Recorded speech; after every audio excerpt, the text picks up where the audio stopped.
Adolfo Macías Villamar.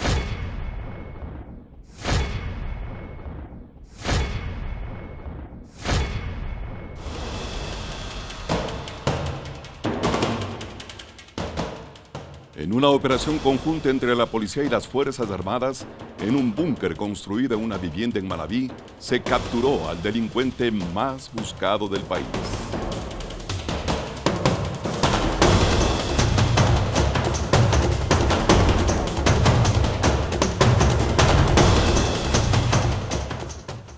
Se trata de José Adolfo Macías, alias Fito, líder de los choneros que controlaba rutas claves del tráfico de cocaína en Ecuador.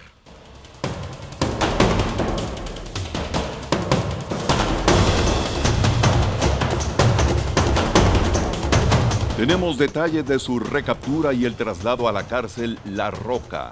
Ya les contamos. Saludos, amigos. Esto es Impacto Semanal. Gracias por acompañarnos. Bienvenidos.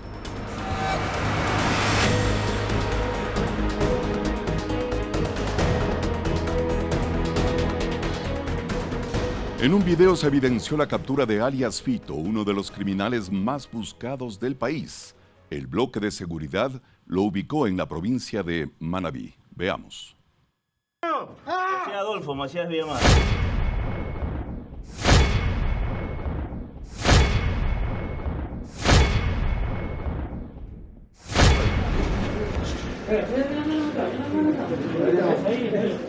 El video tiene 41 segundos. Fue grabado justo en el momento de la captura de Fito.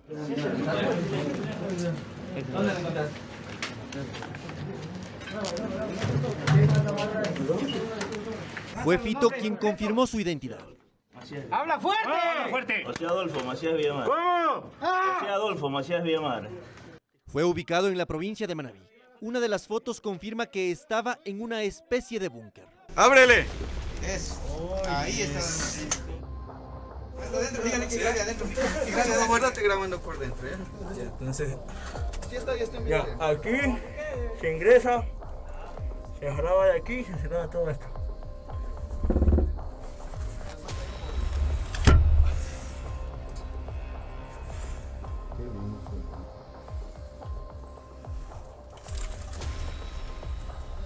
Otras fotografías revelan una vez más que efectivamente se trata de Fito. Él, que era buscado hace algún tiempo por policías y militares, fue capturado por el bloque de seguridad. ¡Canta los nombres completos! José Adolfo. En su cuenta de X, las Fuerzas Armadas postearon un mensaje. Gracias al trabajo de inteligencia militar, el bloque de seguridad a través del ejército ecuatoriano, una vez más cumple con su misión, al capturar a alias Fito. En una operación militar, el ejército ecuatoriano, a través de labores de inteligencia militar, logró la captura de alias Fito, uno de los criminales más buscados del país. La operación se desarrolló con precisión y sin bajas. José Adolfo Macías Villamar.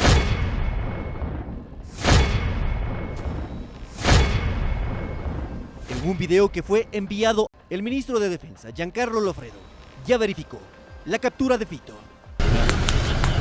Ya. Ya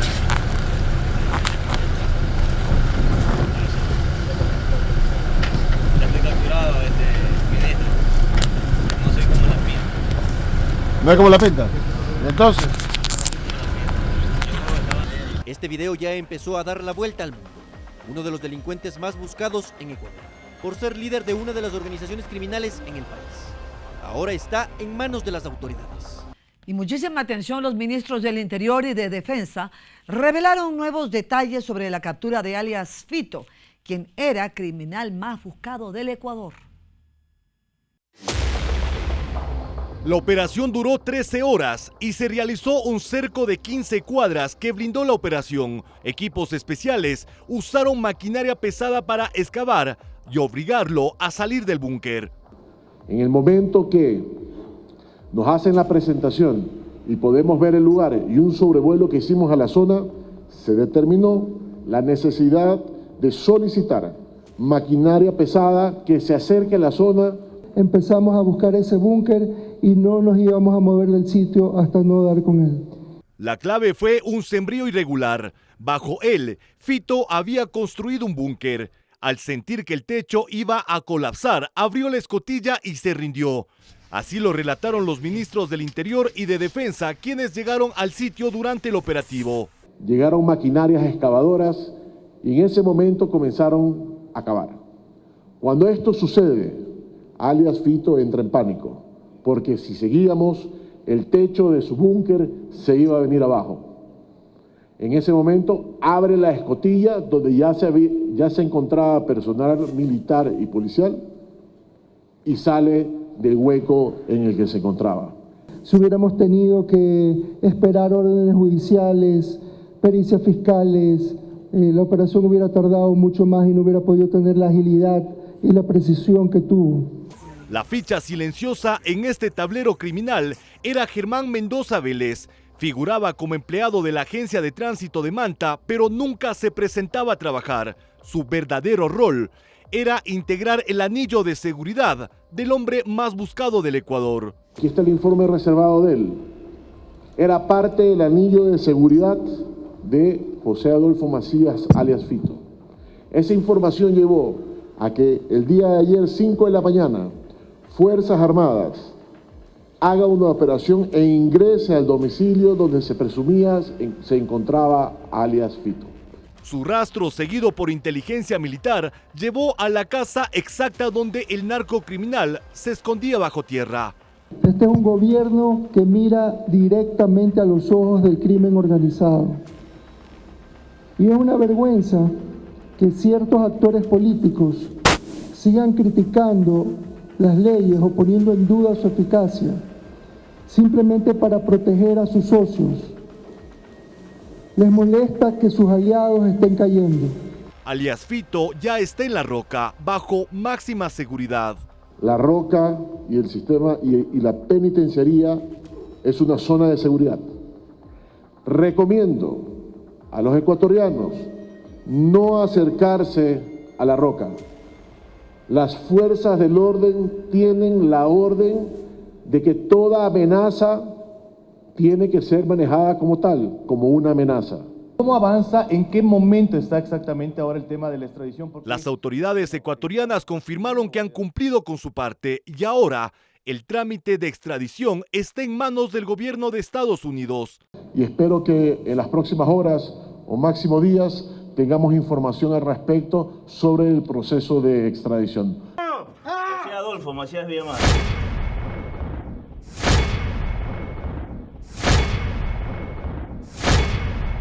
Cayó como un topo cegado por la luz de la justicia. Fito cavó su propio escondite y terminó saliendo por donde el Estado ya lo estaba esperando.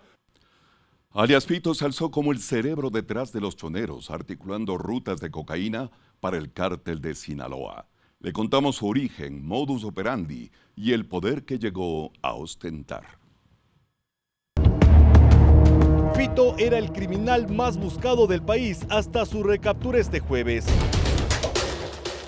Adolfo Macías, cabecilla de los choneros, fue recapturado 1 año 6 meses después de su fuga.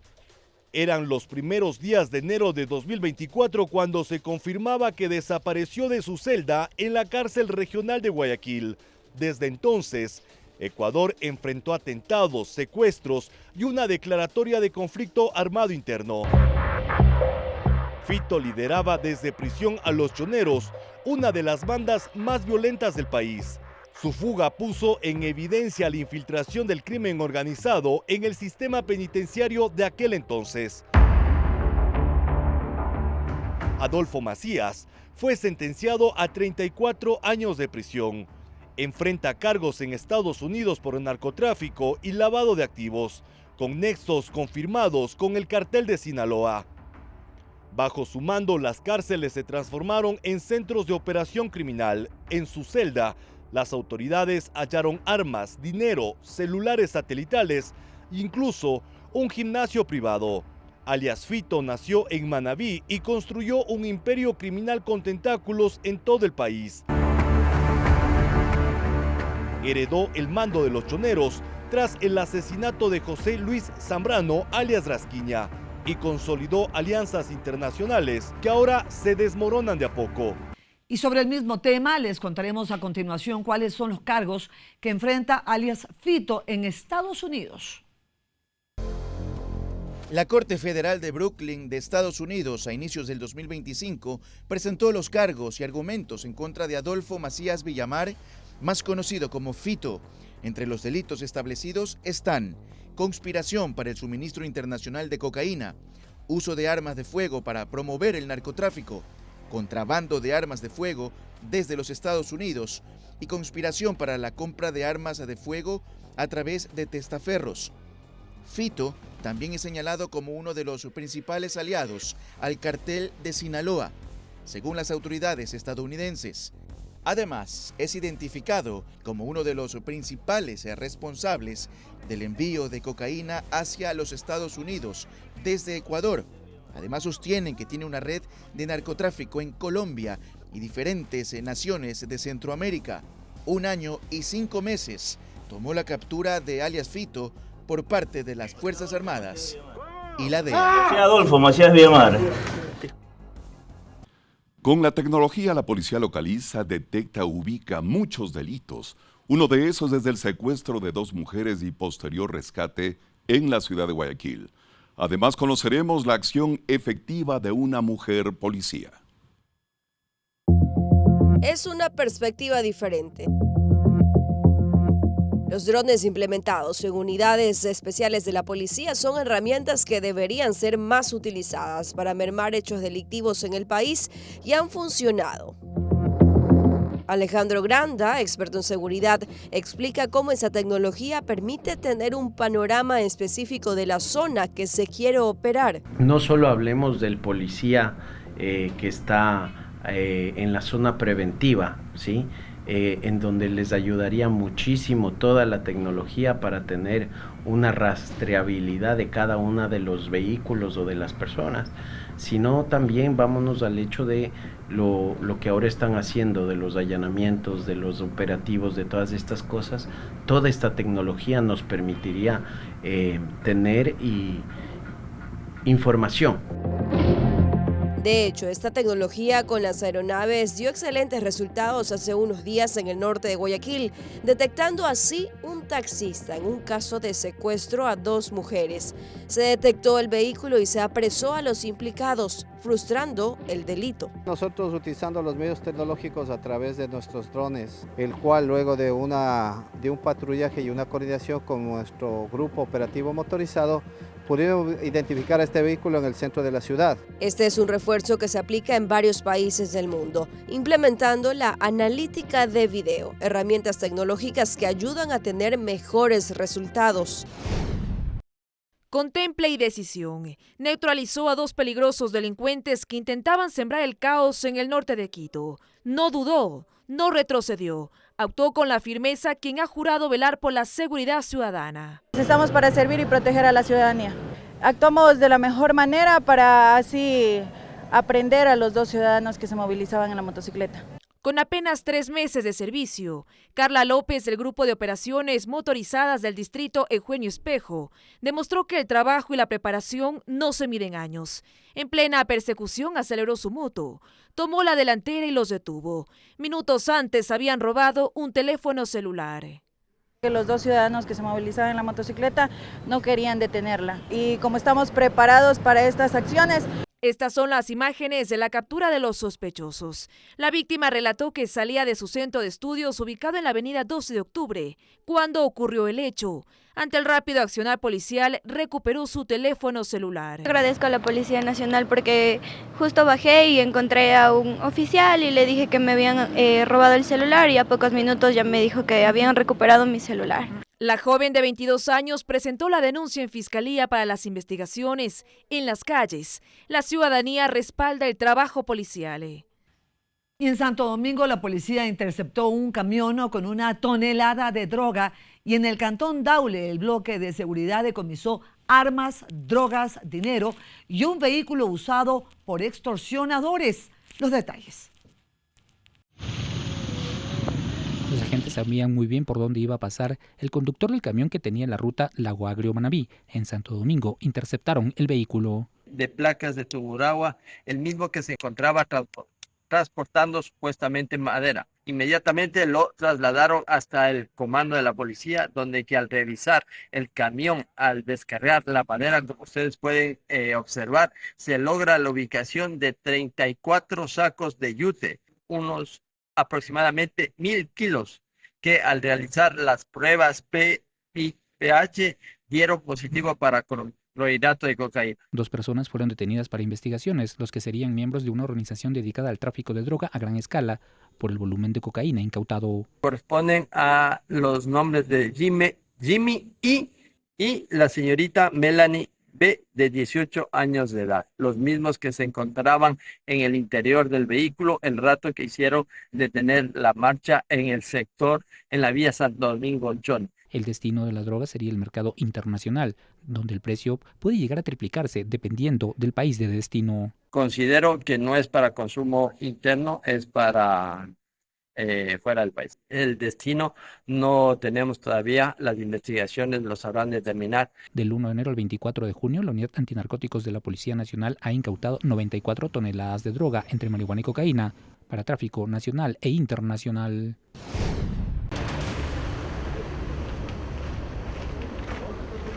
Hubo al menos 7 allanamientos en diferentes sectores de la parroquia La Aurora del Cantón Daule, a donde llegaron los efectivos del bloque de seguridad para desarticular peligrosas organizaciones terroristas que están dedicadas a cometer secuestros, extorsiones, microtráfico y también otros delitos en este importante sector de la provincia de Guayas. Hay que recalcar la importancia, una colaboración por parte de la ciudadanía, quien nos ha previsto también de información al eje investigativo de inteligencia y se ha articulado con el eje preventivo. En la cooperativa San Enrique, ubicada en medio de varias urbanizaciones privadas, los agentes ingresaron a casas de los sospechosos, donde encontraron armas de fuego, dinero en efectivo, entre otras evidencias de los delitos que son investigados por la Fiscalía, por lo que un adulto mayor fue aprehendido. Sí, hemos estado reaccionando como Policía Nacional en coordinación con Fuerzas Armadas en contrarrestar este delito. Y seguiremos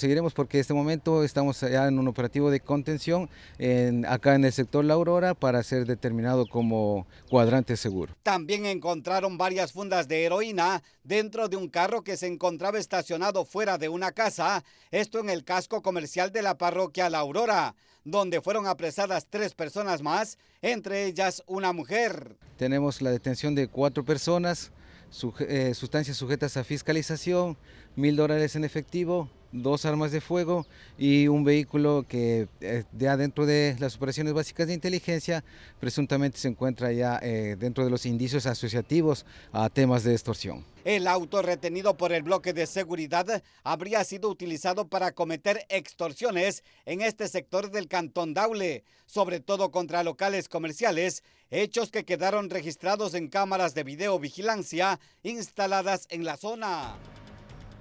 Vamos a hacer una brevísima pausa y enseguida estén atentos. Los menores que incurrían en delitos graves recibirán sanciones más drásticas. Y el presidente Daniel Noboa cumplió varias actividades en su visita oficial a China. Esto y más aquí en Impacto Semanal.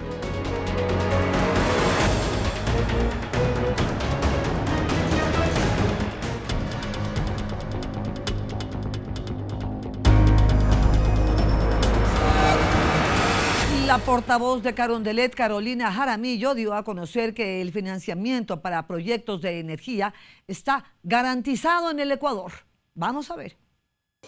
La portavoz presidencial dio a conocer varios temas de importancia del Ecuador, principalmente en cuanto a la generación eléctrica, pues el Ecuador ha accedido a una garantía de liquidez gestionada por el Banco Interamericano de Desarrollo, que respalda la construcción de 12 proyectos en energía renovable. Estos proyectos son 6 fotovoltaicos, 2 eólicos, 3 hidroeléctricos, 1 fotovoltaico más almacenamiento y más microred.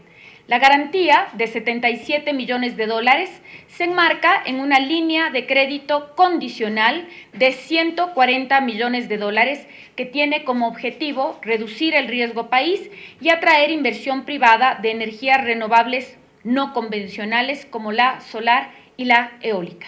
Esto con el objetivo de instalar una potencia superior a los 810 megavatios, garantizando el acceso a la electricidad y descartando por completo que existan apagones. Entran tres actores fundamentales: el Estado, un organismo internacional como es el Banco Interamericano de Desarrollo y los inversionistas privados. Estamos hablando de 110 millones de dólares, es decir, es muchísimo dinero que además se traduce en generación de empleo. Además, se dio a conocer que el gobierno nacional incrementará 100 millones de dólares en fondos de créditos inclusivos del MIES para cerca de 150,000 emprendedores. Estos irán entre $660 a $1,320. Las personas que pasan a recibir el crédito de emprendimiento no lo hacen solos. Las personas que reciben un crédito de emprendimiento lo hacen de forma acompañada con cursos de formación y de acompañamiento para que estos emprendimientos no fracasen. El garantizar la generación eléctrica en todo el territorio nacional y apoyar a mujeres y jóvenes emprendedores son parte de los procesos que iniciarán en los próximos días, junto con diferentes ministerios para el desarrollo de los ecuatorianos. Menores que incurran en delitos graves recibirán sanciones más drásticas tras la aprobación de la Ley de Integridad. La propuesta para que los menores infractores que cometan delitos graves reciban una sanción penal más fuerte recibió luz verde. En las calles aplauden esa decisión. Si los padres no le enseñan a hacer bien a los hijos, tienen que aprender. Y habiéndose ellos en lo que es en la cárcel, ahí van a aprender. Jurídicamente es imposible que el muchacho se pueda componer, entonces con esta mentalidad los muchachos ya se van a alejar un poco de la maldad. Entonces, si esa propuesta más adelante entra en vigencia, los jóvenes que cometan delitos graves pasarán más años en centros de rehabilitación, hasta que cumplan la mayoría de edad. Luego irán a la cárcel. El abogado penalista Marcelo Dueñas explica qué sanción podrían recibir. No olvidemos que los delitos graves que cometen los adultos pueden ser sancionados con penas que superan inclusive los 30 años en los temas de femicidio, por ejemplo, ¿no es cierto? Pero ahora el internamiento de los menores en delitos gravísimos, inclusive aquellos que estén relacionados con el tema del conflicto armado interno, pueden ser internados, separados o privados de la libertad hasta 15 años. Cree que la decisión de la Asamblea Nacional es adecuada. Que el sistema judicial, Fiscalía y toda la estructura de los operadores de justicia apliquen con objetividad, con imparcialidad, con independencia la ley, pensando en los altos intereses del Estado, que es el interés que tiene la sociedad de vivir en paz. En la Asamblea tomaron esa decisión como medida de prevención. La idea es evitar el reclutamiento de menores de edad para que integren bandas criminales. La forma en que se da tratamiento a los menores infractores que cometen delitos atroces, delitos graves, vinculados al crimen organizado, también es hablar de integridad, de respeto a la norma y de paz. El tema irá a una revisión final del presidente de la República, antes de ir al registro oficial. Y el jefe de Estado, Daniel Noboa, inició su visita oficial a la China para fortalecer las relaciones bilaterales con uno de los socios comerciales más importantes del país.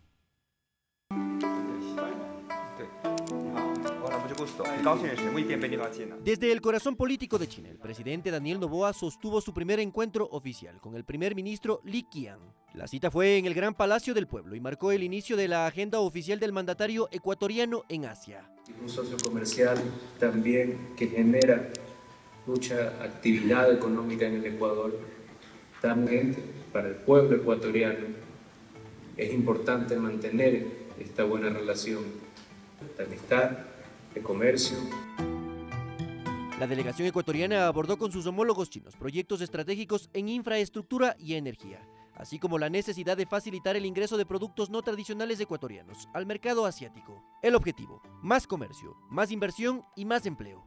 Temas de financiamiento, fortalecimiento en temas comerciales y, por supuesto, inversión, buscando siempre un Ecuador más productivo. La agenda continuará en Tianjin, donde Daniel Noboa participará en el Foro Económico Mundial de Verano, espacio clave para posicionar al Ecuador como un actor confiable en el escenario internacional. China, socio comercial clave y potencia global, se convierte en el primer destino de una gira que, según el Ejecutivo, busca atraer inversiones y posicionar al Ecuador en el tablero económico internacional.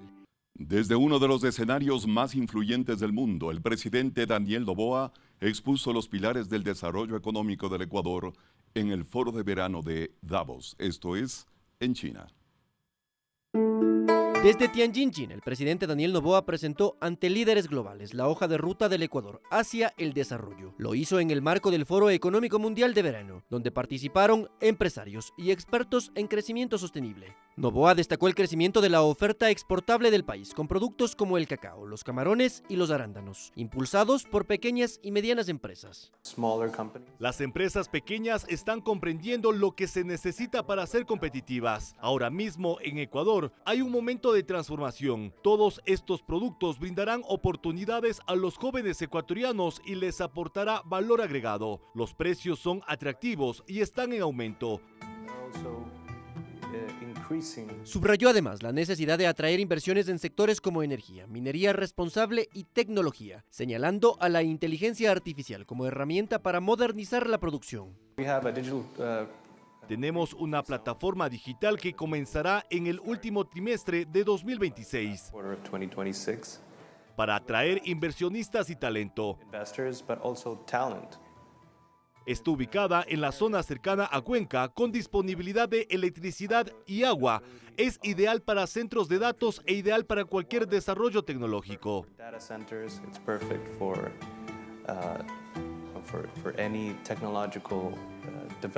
En paralelo, el mandatario se reunió con el primer ministro de Vietnam para avanzar en acuerdos de cooperación en infraestructura, telecomunicaciones y comercio. El presidente Noboa ha sido un invitado especial a este espacio donde ha compartido con primeros mandatarios de diferentes países, CEOs, ha podido exponer a través de un panel cuál es su visión acerca de las oportunidades y el desarrollo del Ecuador en el corto, mediano y largo plazo. Tuvimos una gran oportunidad de participar en el panel con el presidente. Ecuador tiene muchísimas oportunidades, especialmente en logística y minería, y estamos deseando colaborar con ellas. Con esta participación, el gobierno ecuatoriano refuerza su estrategia de inserción internacional, apostando por un desarrollo que conecte lo local con lo global. Y en esta visita oficial, el presidente Daniel Noboa compartió con jóvenes ecuatorianos que se forman en China y reafirmó su compromiso con la educación y la formación profesional.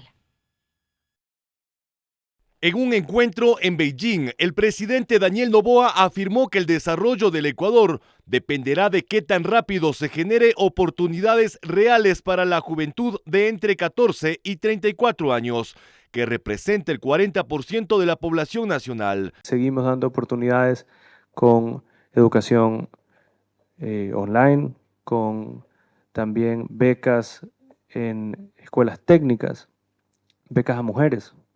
También, ¿por qué? Porque el efecto multiplicador de desarrollo en mujeres jóvenes siempre es más positivo. El mandatario destacó que su plan de gobierno se enfocará en abrir caminos que antes no existían, como educación en línea, formación técnica y becas con especial énfasis en mujeres y jóvenes.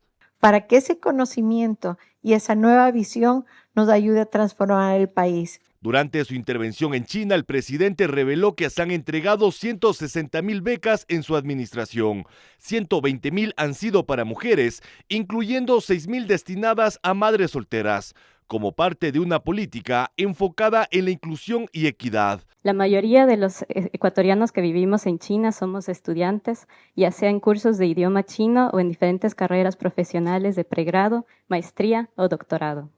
Cada año, gracias a los convenios de cooperación entre nuestros dos países, muchos jóvenes provenientes de diferentes regiones del Ecuador acceden a programas y becas que transforman sus vidas y les abren nuevas oportunidades en diversos campos. Actualmente, más de 60 estudiantes ecuatorianos cursan carreras en medicina, ingeniería, negocios y tecnología en universidades chinas. Para nosotros, el apoyar a la juventud no es solo una visión o perspectiva, es una necesidad.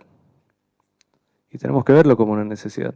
Ese será el núcleo y será el eje en el cual se moverá el futuro del Ecuador y también las políticas de prioridades de este Estado. Previamente presentó al Ecuador como un país confiable para la inversión extranjera. Y hay muchas áreas donde sus empresas y la voluntad de China de colaborar con el Ecuador pueden hacerlo posible. Hasta donde podamos resolver para trabajar. Podemos dar ejemplo a jóvenes en el Ecuador. podemos darles una mejor vida para los ecuatorianos. Empresas chinas de sectores estratégicos manifestaron su interés de ampliar operaciones en Ecuador. En instantes, la Fiscalía solicitó 13 años de cárcel para Jorge Glass y también para Carlos Bernal. Y en lo internacional le contamos cómo está la situación entre Israel e Irán. Esto y más aquí en Impacto Semanal.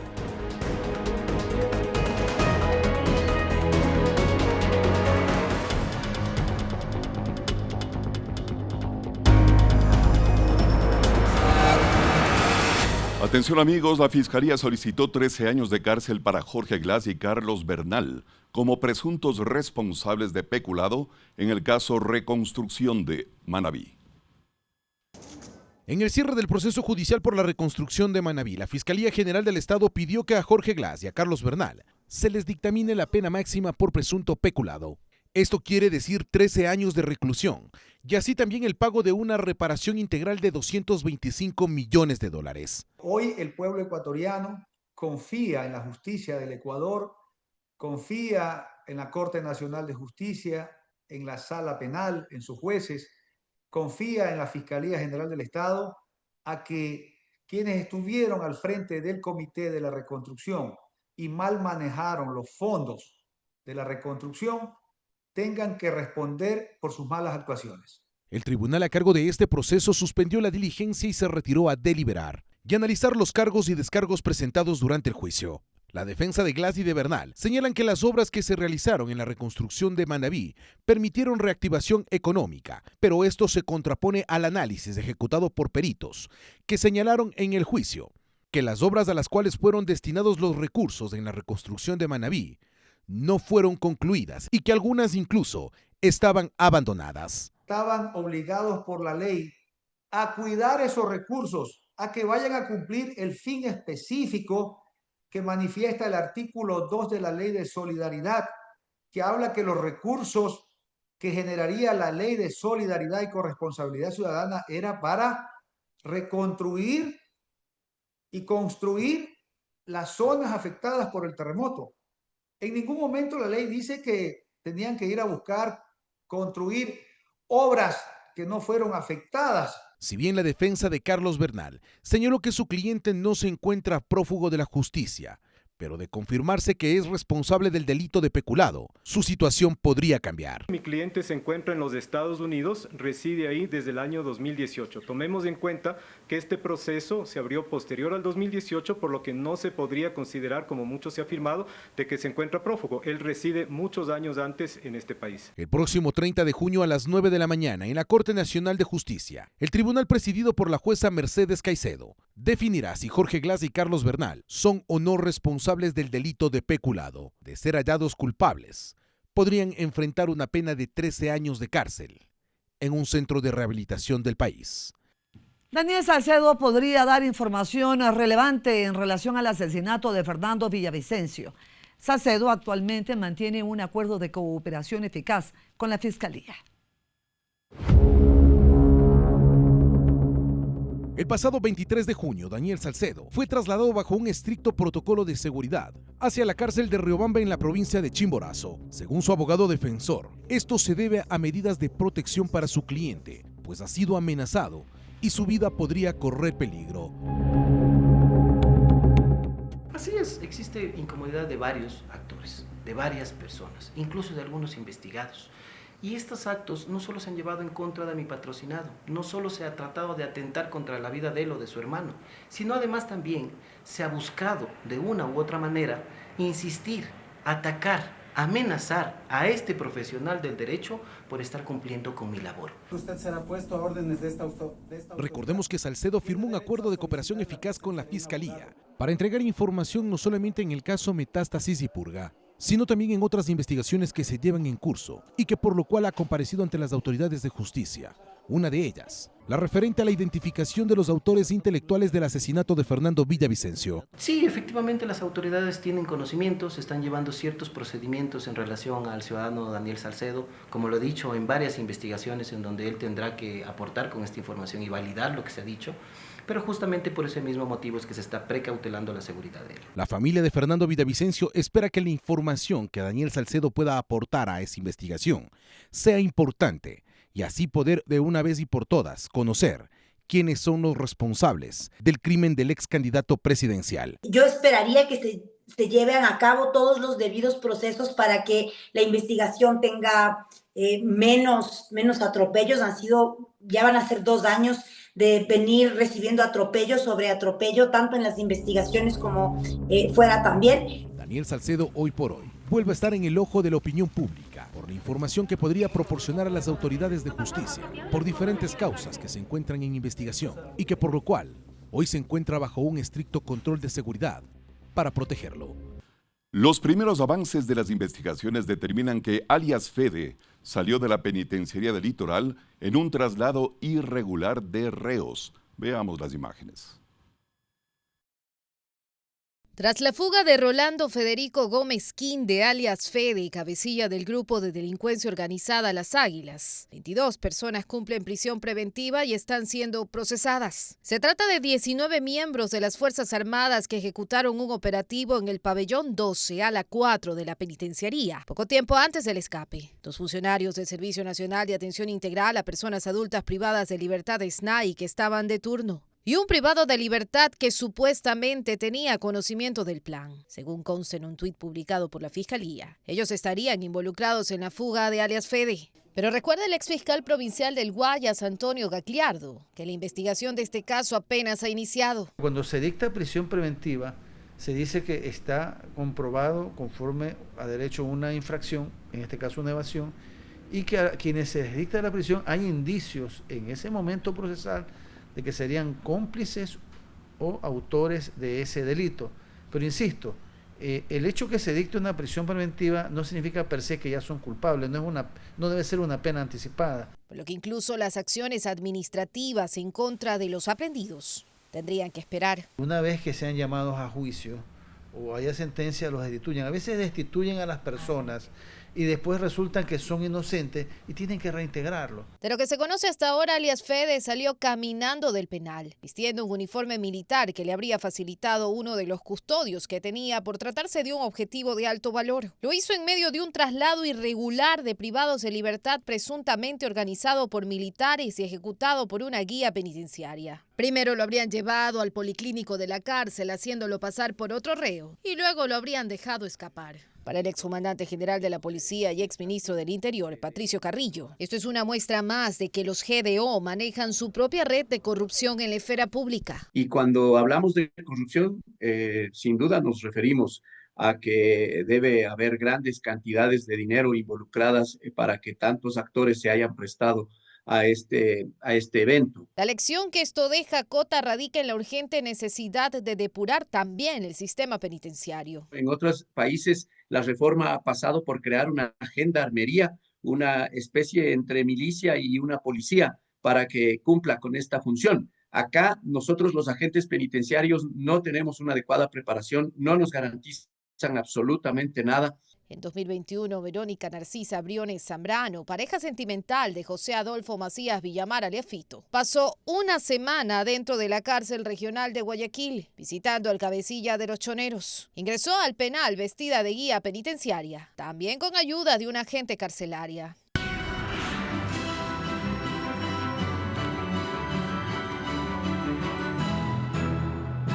Y atención, en Guanajuato, México, un ataque armado en una fiesta dejó al menos 10 personas fallecidas, entre ellos 2 niños. Esto y más en el siguiente resumen internacional. La noche de este martes, una festividad de San Juan en Barrio Nuevo, Irapuato, México, se transformó en una pesadilla. Un ataque armado irrumpió en la celebración, dejando un saldo devastador de 10 personas muertas y 12 heridas. Videos difundidos en redes sociales capturaron los momentos previos a la tragedia, mostrando a hombres, mujeres y niños bailando y festejando despreocupadamente. La alegría se desvaneció abruptamente al escucharse múltiples disparos. Inicialmente los asistentes no reaccionaron, pero al comprender la magnitud de lo que ocurría, se lanzaron al suelo y buscaron refugio desesperadamente. En respuesta a esta masacre, las autoridades locales, incluyendo la Secretaría de Seguridad Ciudadana de Irapuato, la Defensa Nacional, la Guardia Nacional y las Fuerzas de Seguridad Pública del Estado, lanzaron un operativo conjunto de inmediato. Hasta el momento, la causa del ataque sigue siendo un misterio, sumiendo a la comunidad en un profundo dolor y conmoción.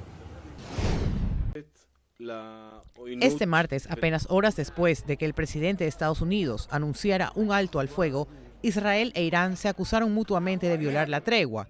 Este intento de cese de hostilidades se produjo tras 12 días de intensos enfrentamientos y bombardeos aéreos estadounidenses que impactaron las instalaciones nucleares iraníes.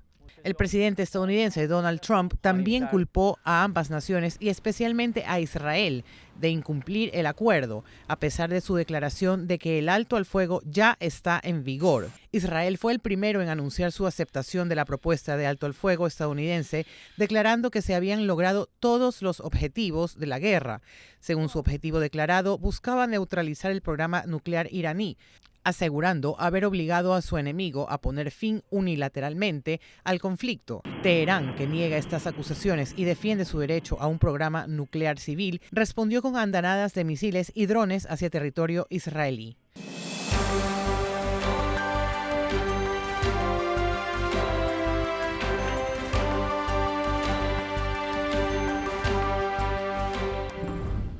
Cuando más oscura es la noche, más cerca está el amanecer. Esta interpretación bíblica parece resumir lo ocurrido en los últimos días en Oriente Medio.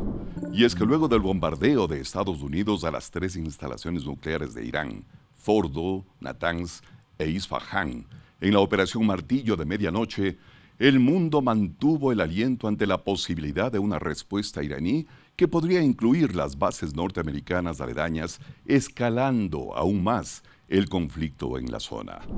Otra preocupación giraba en torno al posible bloqueo del estrecho de Hormuz, por donde circula gran parte de la producción petrolera.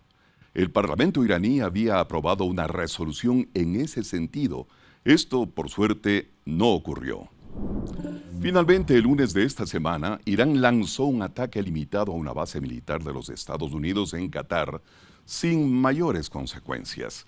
Se había advertido oportunamente del lanzamiento de misiles.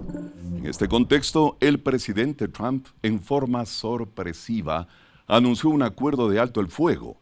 Los dos países en conflicto se demoraron en ratificar con retaliaciones mutuas, hasta que al día siguiente y públicamente anunciaron el fin del conflicto. El primero en hacerlo fue Masoud Pezeshkian, presidente de Irán.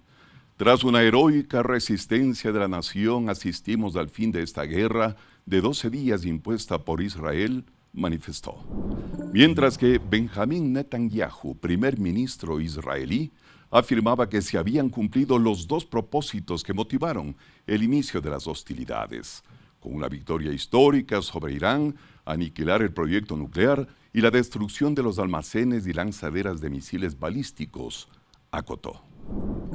Han sido 12 días de intercambio de bombardeos con un saldo trágico de 610 muertos en Irán y destrucción de infraestructura militar, mientras que en Israel son 28 víctimas mortales, destrucción de algunas edificaciones y un alto costo económico. Se desconocen las condiciones del alto el fuego, que se lo sentía frágil al momento de este análisis. Al parecer se afianza con el paso de las horas bajo la atenta mirada del presidente de los Estados Unidos. Las dos naciones en conflicto han expresado que respetarán el alto el fuego, mientras el otro así lo haga.